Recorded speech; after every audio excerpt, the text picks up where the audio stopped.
morning, everybody, and welcome once again to our weekly SonRise Project call, where we are here together in this safe space filled with love and encouragement and compassion as we work together to heal ourselves and to help heal our children. God grant me the serenity to accept the things I cannot change, the courage to change the things I can, and the wisdom to know the difference. And on today, I'd like to introduce Dr. Rick Wallace. Many of you know Dr. Rick. He has been one of our resident experts since, 2020, I believe, and has been here many, many, many times. We're so glad when he's here because he shares such knowledge and such wisdom and such great perspective. Before I get into our topic for today, I would like to share a little bit about him for some of you that might be new. Dr. Rick Wallace is an author and a scholar. He has published 28 books, because the last time he was here, he was about to release his 28th book. So he now has 28 books, and that most recent book is called Healed and Whole. He's published thousands of scholarly articles and papers, and the majority of his work surrounds the enigmatic issues plaguing Black people on every level. He was born in the late 60s to a 15-year-old mother and an absent father, and he was taken in at the age of 9 months by his great-grandparents, and they legally adopted him when he was 2.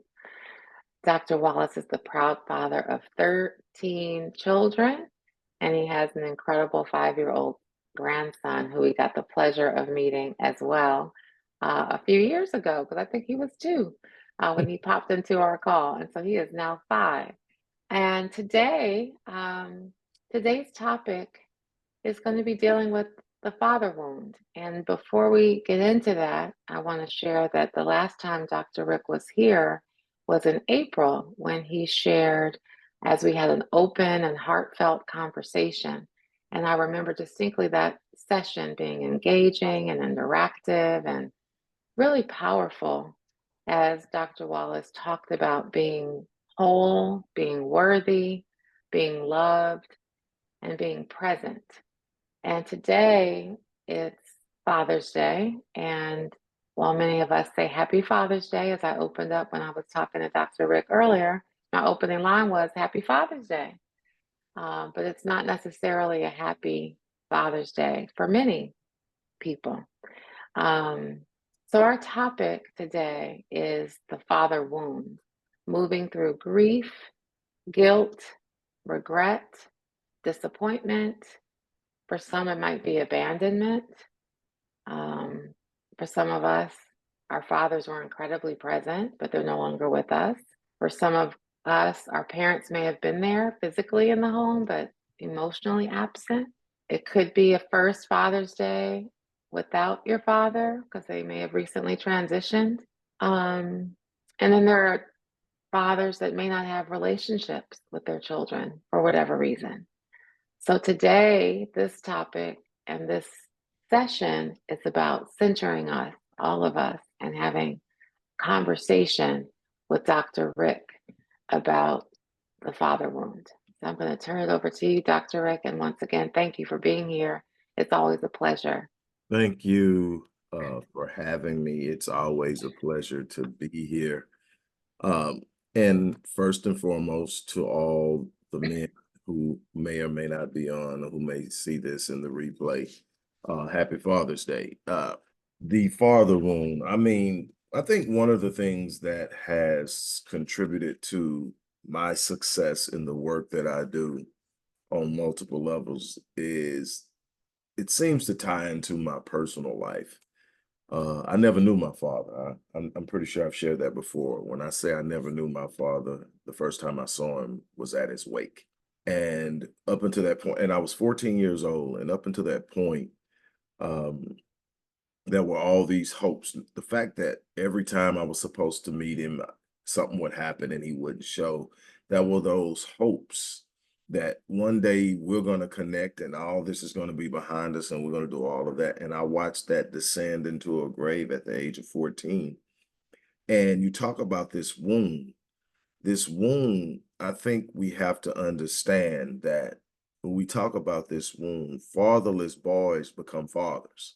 And when you understand that, and you understand that the very basic principles of social learning theory is we observe and we emulate, we do what we see.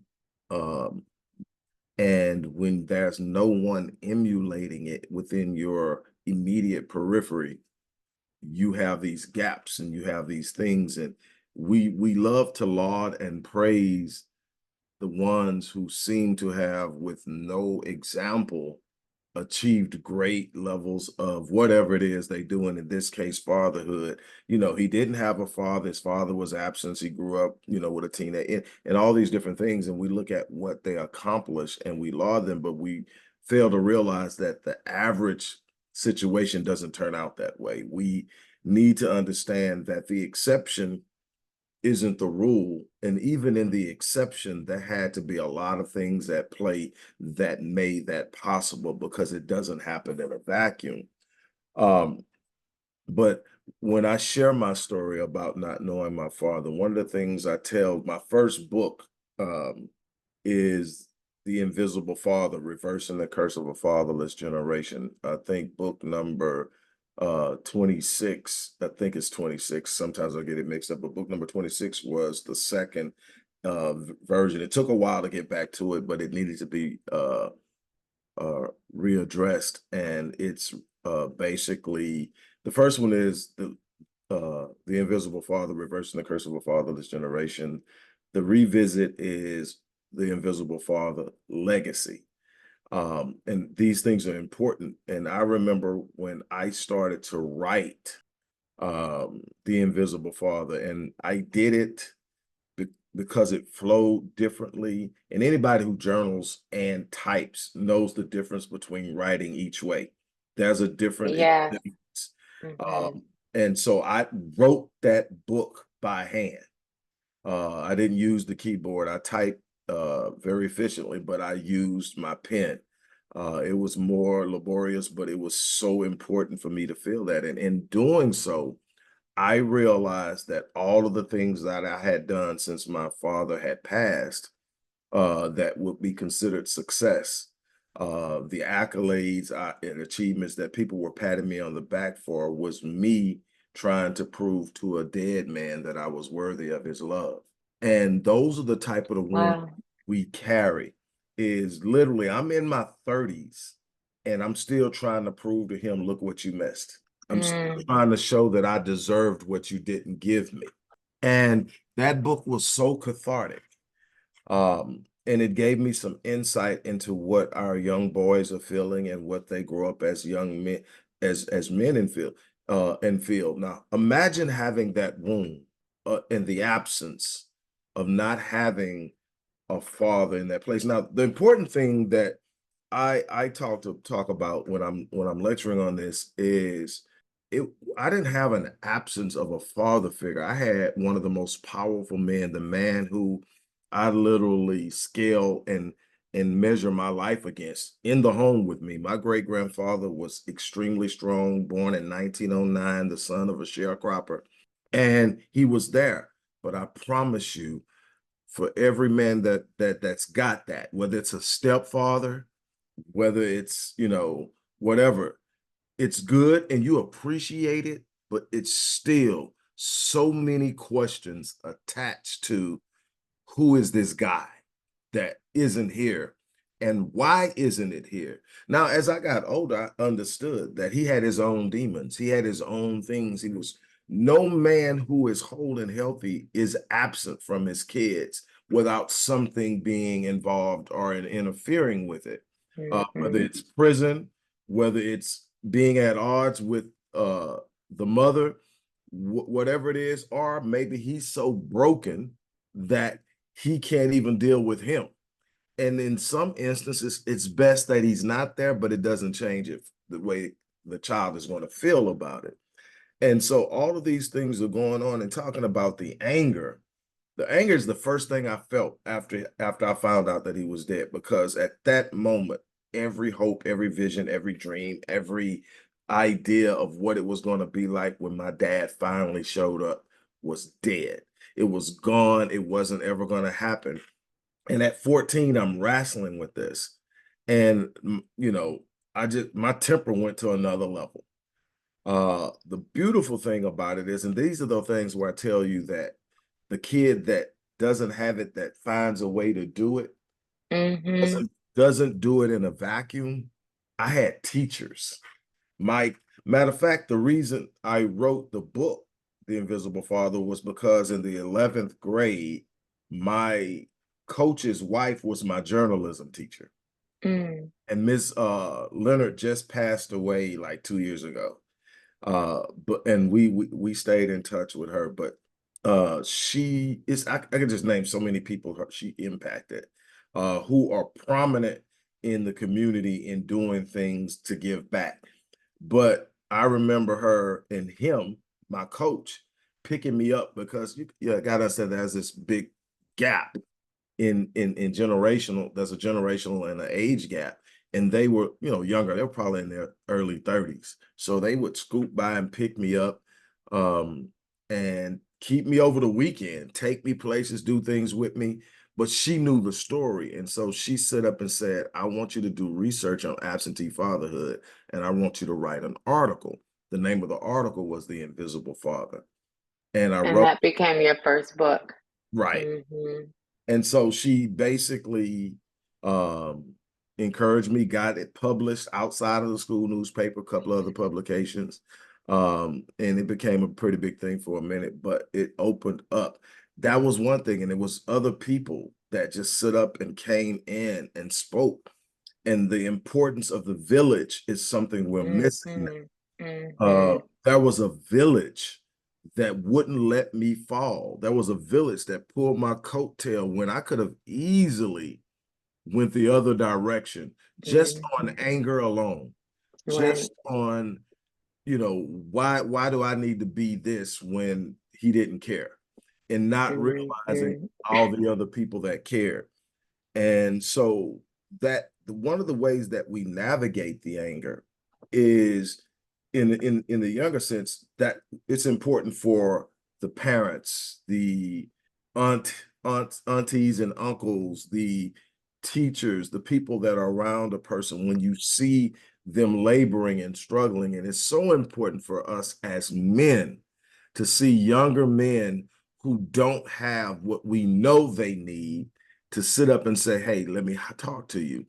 And not in so much of an authoritative manner, not so much in, look, this is what you're going to, in the sense of, let me show you how I relate to that. Let me show you how I understand. One of the things I think that has made me effective is I'm not just empathetic. I actually know what you're going through. I know that feeling. And you can look in a kid's eyes when you say, I never met my dad. And you can see the Mm-hmm. wheels turning. Well, at least I met my dad. And and then and then they say, well, you know, if you never met your dad and you're doing this, and this, yeah, I mean, yes, it's a big part. I'm not trying to marginalize what you're feeling right now. I'm telling you, you should feel it, but you can't let it control you. And you Mm-hmm. have to show them what to do. You have to give them avenues for us older guys, because it doesn't stop when you become 18. This idea that, okay, I'm Mm-hmm. 18, I'm a grown man now, I got to get over it, I got to put it behind me. You're going to have feelings of inadequacy. You're going to have feelings of fear, because the one thing you don't want to be is what your dad was, if your dad was absent. And that's what we're on now is, how do I get through that? How do I navigate the the grief and anger that's associated with a loss, and whether you never knew them or whether they were there, and there are different elements of this absenteeism. There's the father that simply wasn't present. That was the father that was taken away by the prison system. There's the father who was taken away by cancer. There's the father who was taken away by divorce. And all of these things have a unique but equally impactful uh, impact on how we develop, how we see life, how we Mm-hmm. move. And I do the best I can to communicate that, look, you do have a responsibility to develop and become yourself. You're not meant to be your father. You're meant to be an elevated extension of your father. So just by the very nature, no matter how good your father was, you were supposed to be better. And so Mhm. you know that you're supposed to be better, then you know how you're supposed to be better. And there's this idea, because you hear people say that, well, my father wasn't there, so the reason I'm a good father is I just gave I gave my kids everything that my dad didn't give me. And Mm, it sounds good, but the problem is a lot of the things that we do as men are developed in us. It's not instinctive. Protecting is an instinctive thing. We will naturally become defensive of anything we care about, to the point of violence. That part we'll figure it out. If we care, we'll figure it out. But the provisional thing, the ability to manage and regulate our emotions, one mhm, of the biggest problems I see today with our men is our men have now become conditioned to match the energy of our women. And so we have a bunch of men who are operating in a space of femininity, and because they're rough or hard, they don't make the relation. We're not supposed to match the energy of our women. We're supposed to cover our women. We're supposed to cover our children. We're supposed to be the voice of reason, the boss. And the idea of being a man as being hard is very, very mhm, oversimplified. The biggest part of my manhood is my softness. My biggest part of my manhood is to be able to go out into the world and wage war, to provide, to defend, to do all these different things that I'm supposed to do in a world that's innately hostile against me. mhm, Then be able to come home, hang that sword on the wall at the door, and be able to be soft and loving and nurturing with my wife and my children. That is the most powerful, connected behavior of a man, but it has to be emulated. mhm, The testosterone will create the aggression to go out and bang and do everything else. But the problem is most men can't take the hard hat off and put the sword on the wall. mhm, It's like mhm. Superman coming home and forgetting how strong he is Right. and just tearing up everything in front of him because he forgets who he is. And Mhm, that's the difference, but that's learned. You know, you take your kid. One thing that my grandfather did was he took me to his workplace, even as a little kid. He would take me up there. He showed me what he did. He took me out. He taught me how to work on a car. He taught me all that. But my grandfather outside the house was a different person than the grandfather on the inside of the house. interesting. Yeah. And that Mhm, and that's something he never verbally communicated. That was just me sitting up over time, realizing he's about the most mhm, laid back cat I know in the house. But when he's out there, he's that dude I want to be in the world. That dude that people respect. mhm, That dude that people look at and don't play with. That was him. But in the mhm, house, mhm, he was a softie. And, I look at me in a lot of ways, I'm that way, especially with my girls. But I mean, my boys, they know how to come to me and talk to me. It's just a different, it's, hey, Pops, I need to holler at you first. Whenever I hear daddy, I'm done. I'm already done. Mm, Even if I say no, it's just a matter of time, because if it's not going to hurt you, I want you to have it. But right. I had to learn that, because the natural thing, especially for a black man that grew up in a certain environment where there's all these things happening, one thing men don't like is to feel like somebody played them, somebody is trying to get over on them, somebody's playing, Mhm, and you hear the term a lot now, trick and simp. What that's saying is you getting played, and you'll hear it in spaces where it don't belong, because they're watching a guy act like he's supposed to act and they can't relate. And the reason they can't relate is they've never saw it. And so we've got to start as men exemplifying the behavior in a way that it's obvious, even if we are being overly overt in presenting this, we need to be able to present it. And I want to get back on track with the navigation of this thing, because it's people out there that are hurting today for different reasons. Mm-hmm. Some of us are hurting because it's another day without dad. I'm hurting today for a couple of reasons. Number one is I'm hurting and still mourning the dad I never knew. It Mm-hmm. doesn't stop. And it's been 30, Mm-hmm. what, 32 years. This Thanksgiving will be 32 years that I lost my grandfather. Mm-hmm. There are days as a man in his 50s, I wake up from a dream that's so real that I can smell him and wake up and realize he's not there. And I'm crying like a baby all over again, like it just happened. And that mourning doesn't stop. You become better at dealing with it. You Mm-hmm. find ways to embrace it. You find ways to make it motivate you. Because I want to live up to the man he wanted me to be. He wanted me to Yeah. be better than him. He wanted Mm-hmm. me to get to places he never got to. And so I'm not just doing it for me, I'm doing it for him. Mm-hmm. So Mm-hmm. this day is yes. And then this one is rough because Mother's Day was the first Mother's Day without my mom. Your mother, So yeah. I'm still recalibrating from that emotional uh Yeah. and then here we are again at the thing I deal with every year with the whole dad thing. I've been dealing with this most of my adult life, and it's okay. And then you look at it and you start to ask, am I being the best father? And when you have 13 kids, I promise you, especially as they start to move in adulthood, and all of mine are there except the 10-year-old. So Mm-hmm. you got all these kids that are quick to tell you I'm grown, but will quickly call you and say, can you or will you? And Mm-hmm. so there's going to be at least one that you're on the fritz with. It just, Yeah. When and you say they're all there except for the 10-year-old, they're all there as adults. Is that what you mean? yeah, all at least 18. They all at least 18 except for the 10-year-old. And then your grandbaby who's 5. Yeah. Well, actually, Because the grandbaby who's 5 is just the youngest grandbaby. That's the one you see. I have 9 gotcha. of those. Oh wow. Yeah. Okay. So Mm. I have 9 grandchildren. The oldest one now is 15, 16. Mm-hmm. I had Mm. the 14-year-old just went to her 8th grade prom.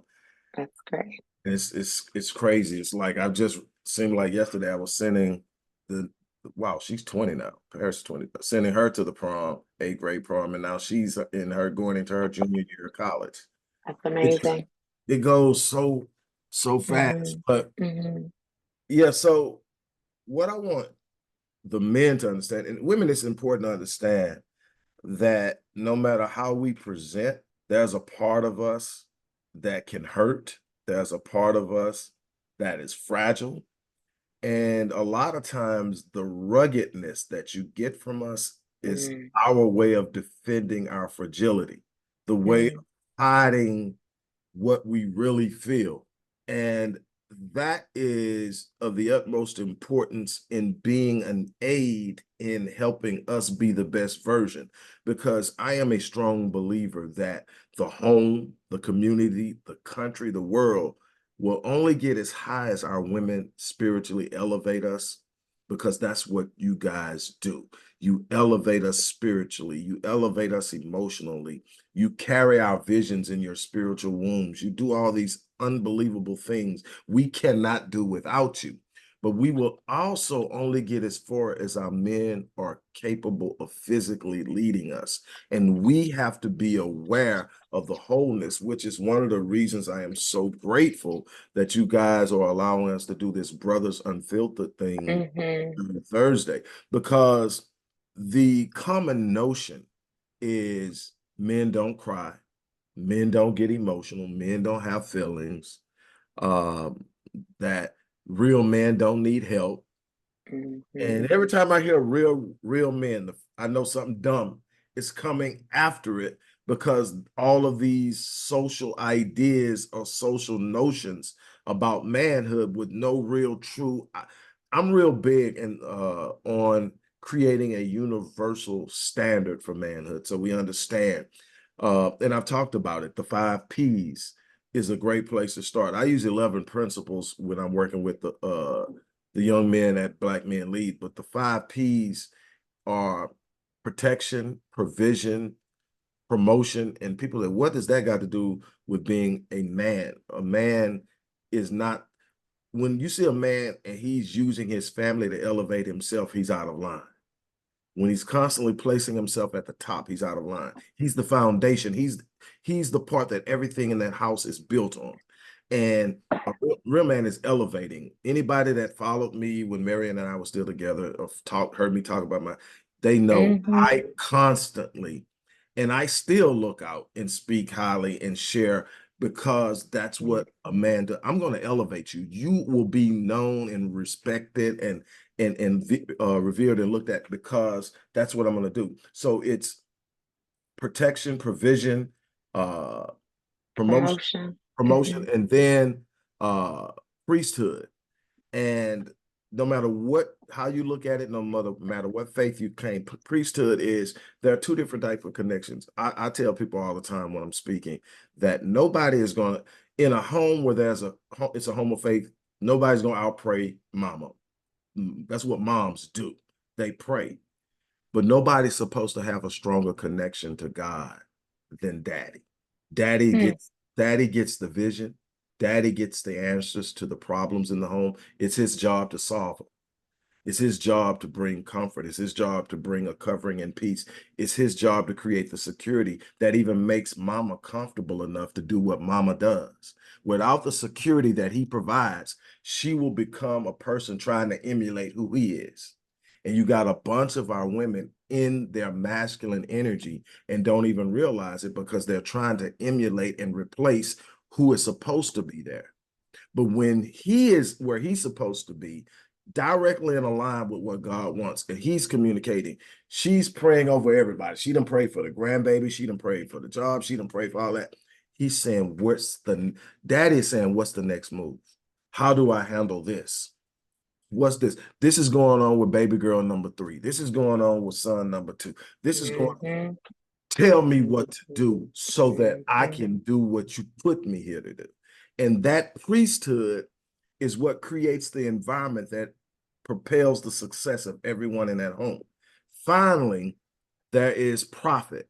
And when I talk about profit, I'm not talking about in the sense of gift, where you can look into the future.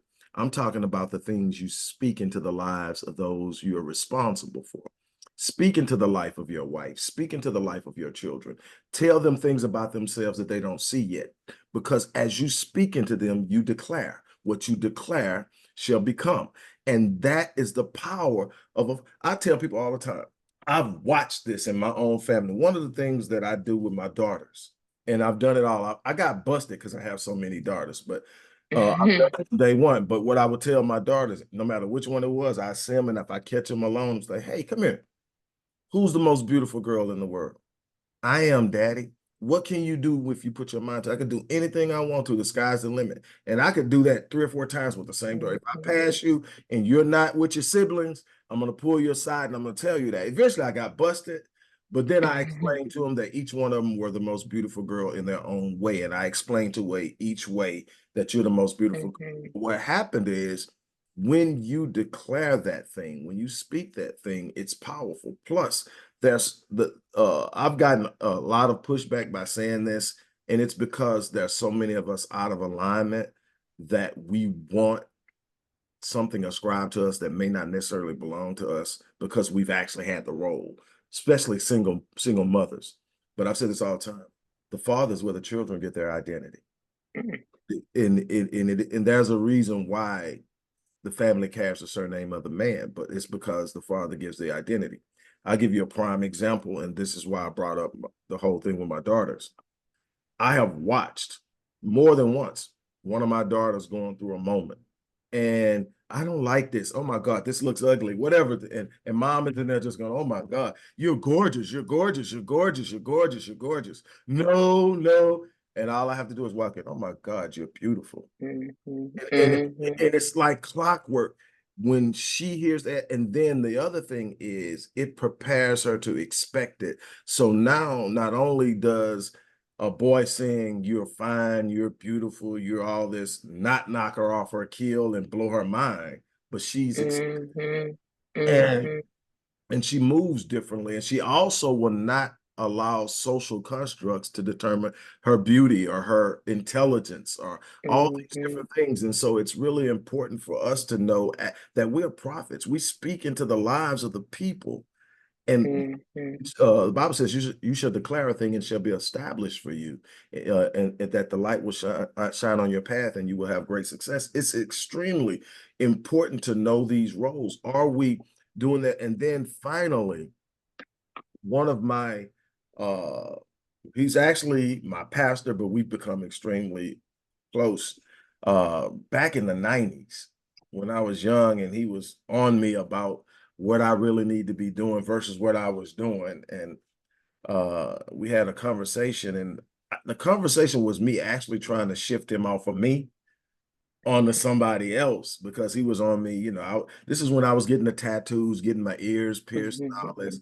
And he told me, he said, "Hey, you do realize that God doesn't call the qualified; He qualifies those that He calls." I'm like, "What are you talking about?" He said, Mm-hmm.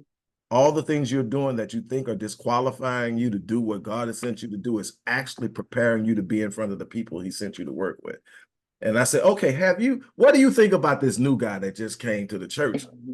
And I shifted it, and his response was, "I can't tell you right now, I haven't met his wife." And I'm like, "What does that mean?" He says, "You can determine the character of a man by observing the countenance of his wife." He says, "When he's not there and you speak of his name, she's going to tell you who he is by the look in her eyes, by the smile or the lack thereof. She will represent him in the truth of who he is with her countenance. She can't hide it." And every man has to understand that you're creating the continents of Mm-hmm. woman you Mm-hmm. cover, and you're creating the level of confidence of your children. Now, for the children who are absent, and I've talked about this a lot, absentee fatherhood is one of the ACEs, adverse childhood experiences. Uh, Mm-hmm. you have abuse. There are three levels of abuse: physical, emotional, and physical, emotional abuse, and psychological abuse. You got the same in the neglect category, the same ones. You've got uh, parents divorcing. You've got parents going to prison. You've got someone being diagnosed with a mental disorder. And these are all considered ACEs. Each one is considered one ACE. So it's a point. When you get four ACEs, a child over the course of their life, not just during their childhood, over the course of their life, they're 12 times more likely to attempt suicide.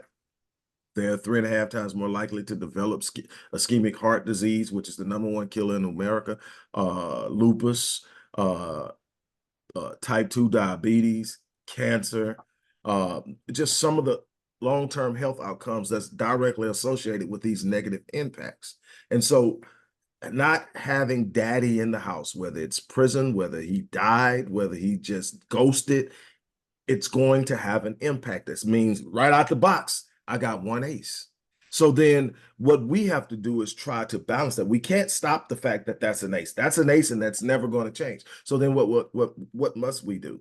We must do as much as we can to fill that space as Mm-hmm. organically as possible. That means uncles and bigger older brothers and grandpa. All these people need to play a role, but in extension, the men in the community, and I keep coming back to this. We have been conditioned in this society to mind our business and look out for self. And we will watch something very destructive happening and we'll go, "Oh my God, that's horrible. That's sad." Oh, we'll say all those things, but we won't do anything to touch it because it's not impacting me directly. And we don't see that we are in a social construct, meaning that there is a social ecosystem, that you can't have this happen over here and not impact over here in some way, somehow, some fashion. Crime permeates far beyond the borders of the communities it originates in. And poverty is directly connected to crime, and then crime impacts the economy, and on and on. And we have to understand that we have a responsibility to community. I said this early on, and I want to touch on it one more time, that we have a responsibility to recreate the village. The idea that it's just my child will not work, because you can't be there 100% of the time. I'll say this, and then I'm going to open up to questions.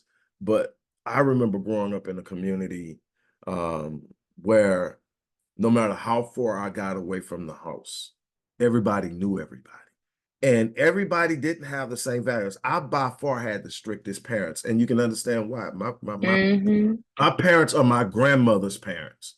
So, it's Mm-hmm. like having your grandmama's mama, you raised you, and it's all the other kids can do all this stuff. I don't care what those kids do, you're not going to do it. Mm-hmm. But what would happen is you have these varying values of what's okay. But what I Right. tell you is I could be 5 blocks away from the house playing with my friends from school, and their mom could be like, whatever goes, goes. And there were those parents in the hood. Mm-hmm. Just Mm-hmm. don't bother me. And you could be out there in the yard playing, and that mom will come out on the porch and go, Rick Wallace, do you want me to go tell Miss Wallace you over here doing that? You know Miss Wallace don't play that. And you're like, no, ma'am. No, ma'am. Right. And so it wasn't just that they knew your parents. They sit up and said, those are not my rules, but they're your rules, and you're going to abide Right. by your rules Right. here. It's And also the community. We don't do that as a community because no, we're trying to take care of each other, actually. I think that actually still is the case. I really do believe that. You're saying that's not the case. I think it is. I think anybody on this call who might know my kids will do the same thing, and vice versa. here's the point I'm making. That might be your next door neighbor. That might be some of the people who work with you. You have a connection with them. There's an actual Hmm. link. I can tell you from my community, outside of Hmm. my next door neighbor on the right and the one across the street, I don't even know their names. Mm. Okay. And I mean, living there for 10 years. And some of it is our parents lived in the same community forever. Hmm. Hmm. That's true. Everybody there has grown, raised children, and their children have raised children in that environment. So every now and then somebody would move in. Now the turnover rate in communities, Hmm. somebody's relocating for a new job, somebody's doing this, somebody's getting a divorce. All these different things change the dynamic, and children are changing friends quicker, and all of Hmm. these different things. And so I think that I have friends, definitely, that are in my inner circle that I know that will definitely be there for me and be there for my children. And I can count on them. If they see my kids out, something's going on, they're going to make sure it's straight and let me know. But Hmm. the village is, everybody in the village is sold out. Everybody in the Hmm. village, because the vacuum is where the damage happens. So say, for instance, there are, out of 100 people, 20 people are the village. They're there. I got you. That's great. That's your support system. Support system village is different to me. Support system is the people who care about me, believe in me, are going to look out for me and my family. The village is everybody understands we're all connected. So Hmm. nobody is left out. And that's the thing that I think that we have to work on, because I see far too many people showing up and overwhelmed. Hmm. And men too. And it's easy because the idea that single parenting is a female thing, and for predominantly because of the way we're set up in the West, it is. But I was a single, with my older three, I was a single father.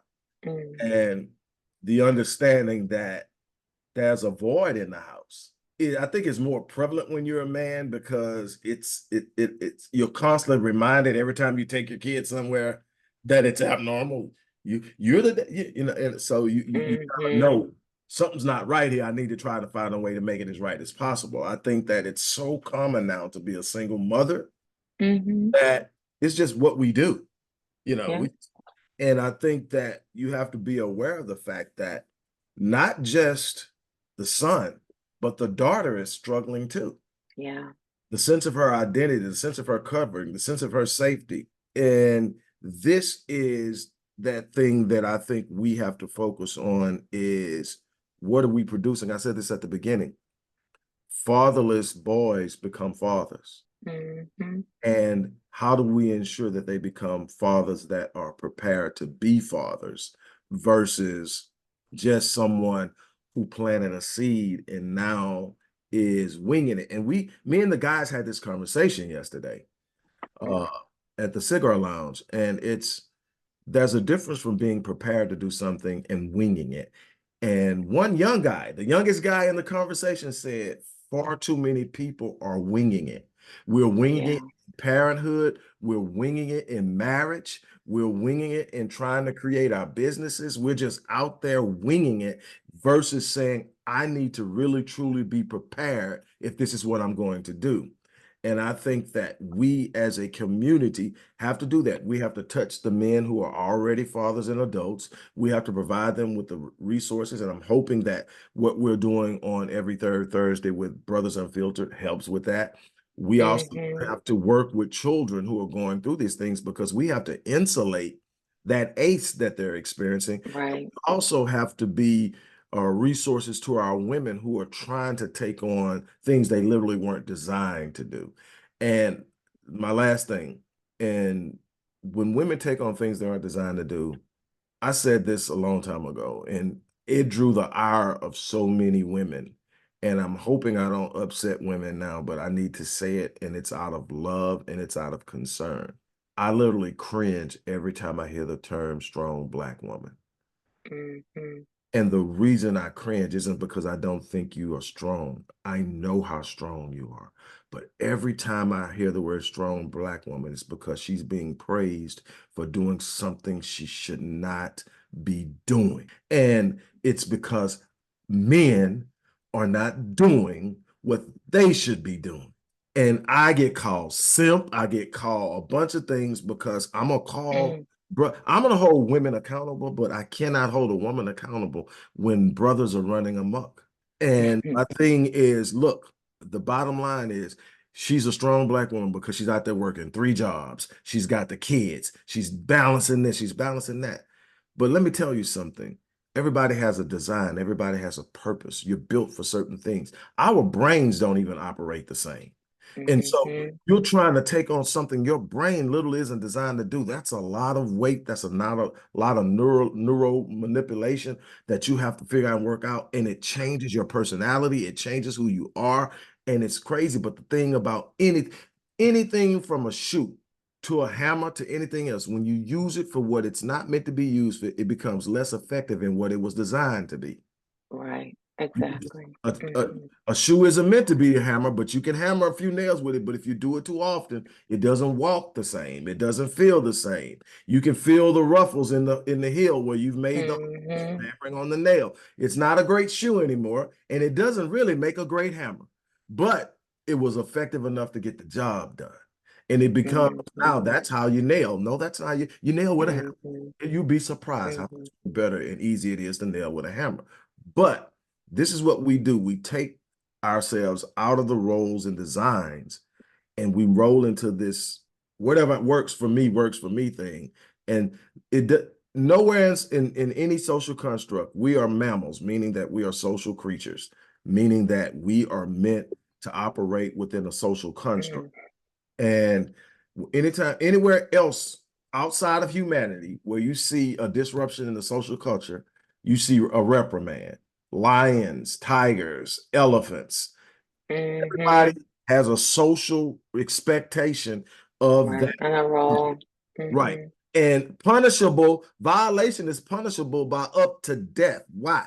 Because Mm-hmm. failure to operate could mean the death of the entire pride, the death of the entire herd. You have to be able to function. We just sit up and decide we're gonna do what we want, and then we've been trained to say that's not my business, as long as it doesn't bother me. But it does, Mm-hmm. because Mm-hmm. that fatherless kid could very, very easily end up robbing you. Yeah, there's so much more I would love to ask about, but I want to make sure we have time for people to ask a question or comment. We only have 10 minutes left or so. You've shared so many different things, and I want to just reiterate, you can have a father in the home, but not really. There could be a person in the home that's not. So it's not just absentee fathers, and then there are amazing fathers. There are so many amazing fathers. I also want to just say that out loud because I think fathers get a bad rap a lot of times. There's some really good fathers out there, and there's research that confirms that. But I want to make sure that we have time for a question. If anybody wants to ask a question, if you're on the phone, you can hit *6 to come off of mute. Or if you'd rather put something in the chat, feel free. See if anybody has a question, comment for Dr. Rick. There is something in here that says, consistently trying to prove themselves to their fathers without articulating their need for validation and acceptance is a common thread. Many men have not recognized this need. How can this wound be healed without the acknowledgement of the father, even if the father is still living? Man, that's a good question.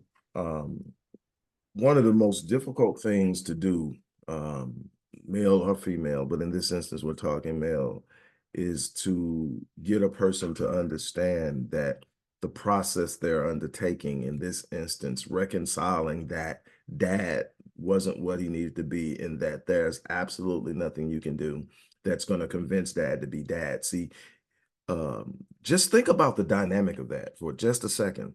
The child is trying to create the father instead of the father working to create what the child will become.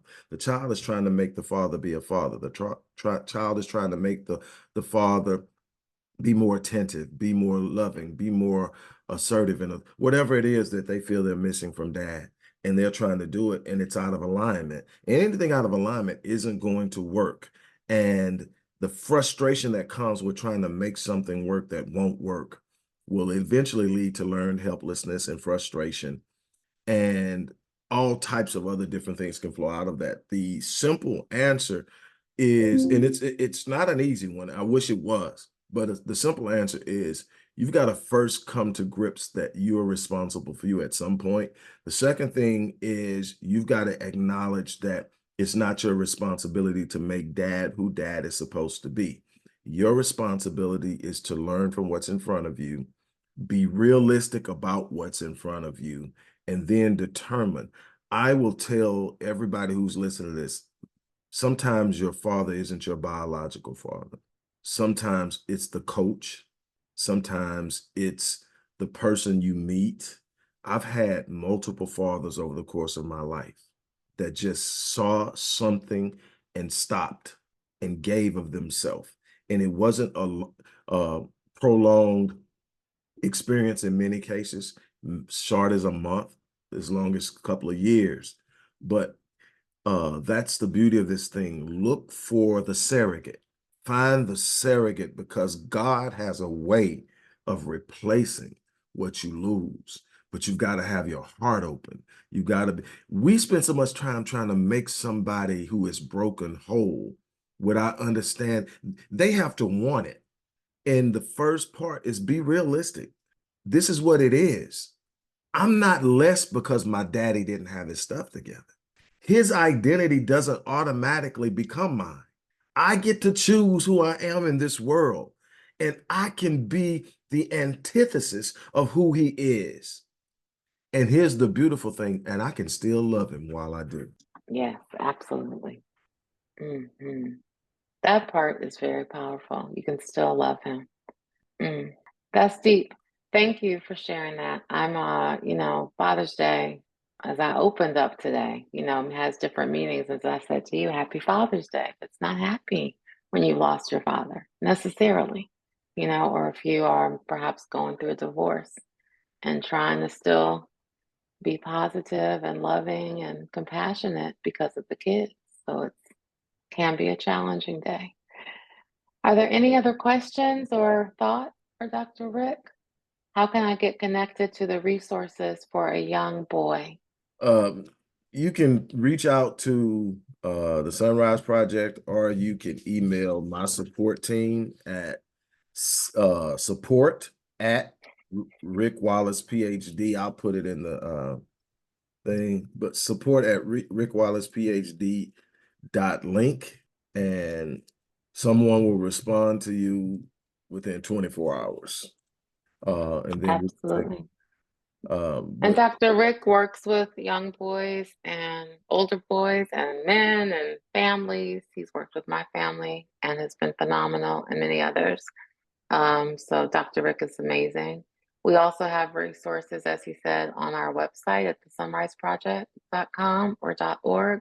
There's a resources tab that has a list of great resources also. But strongly recommend Dr. Rick. He's been a phenomenal ally, friend, champion, and resource for many, many, many Black boys. thank Any you. other questions? You're phenomenal. Oh, one last plug I'll just say for Thursday, Dr. Rick hosts monthly Brothers Unfiltered on Thursday night. It is a safe space, only men, 18 plus are on that monthly call, and you can register for that. You do need to register for it on the SonRise Project website. And then you'll get an email that gives you the dial-in for it. It's men only. It's not recorded, and it is an incredibly powerful space, is what I have heard. That it's phenomenal. It has been great. The last 2 months have been great. I initially thought that I would, for the first session, I thought that I would be pulling teeth to get guys to talk. Man, I took the mute off, and we had Mm, we had some guys, and I mean, we go deep. It's a no judgment zone. It's where you get to talk about the things that you don't feel comfortable talking about in front of everyone else, because we're supposed to be tough and hard and perfect, and we don't have anything that's wrong in our lives, and we got all the answers. This is where you get to come and talk about the things that matter to you, that you're concerned about, that you're scared of, that you have inside of you that's hurting, and nobody's going to judge you for it. We're going to talk through it. We're going to love on you. We're going to encourage you and give you a space to be you. And so it's the blessing. And I thank the SonRise Project for allowing us to do this. I can't tell you how long I've been fighting for a space for men. So this is mm. It's an honor to have you, Dr. Rick, and so thank you. And thank you for doing it. It's the third Thursday of the month at 7:30 p.m. Eastern, and it's not recorded. So there are no replays. It is 7:30 p.m. this Thursday night, June 20th. So thank you for doing it again. Thank you for being here. Dee did put a survey link in the chat. And unless there are any other quick questions, I'm going to turn it over to Dr. Vicky to close us out with a prayer. Was there a question from someone? No? Okay. Dr. Vicky.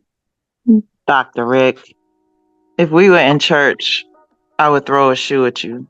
You ever been in church when they just start throwing shoes at the speaker? This is so powerful. Again, as was the last time you shared. So thank you for being an integral part of the SonRise Project team and community, and for who you are and what you provide, especially on third Thursdays for men only. And if you're on this call, please share that information about Brothers Unfiltered, because Dr. Rick is just pouring from a well that is divine and full of wisdom. And so, God, we thank you for this beautiful day that you have given to us once again. We rejoice and we give you glory. We thank you for another day with brand new mercies, with favor, with grace that is sufficient, and with spaces like this where we can continue our healing journey. I thank you for every situation, because you said in everything give thanks, for this is your will for our lives to help us to develop and become more like you. So thank you again for this space of safety, this space where we can become emotionally well, where wisdom is flowing like a fountain. And we just thank you again for Kelli and her vision and the SonRise Project team, for every person who consistently comes to create this space. We thank you for those who are able to celebrate with joy today. We pray for those who are having a difficult time today, even those who are on this call and those who will listen to the replay who may have experienced recent losses of fathers and men in their lives.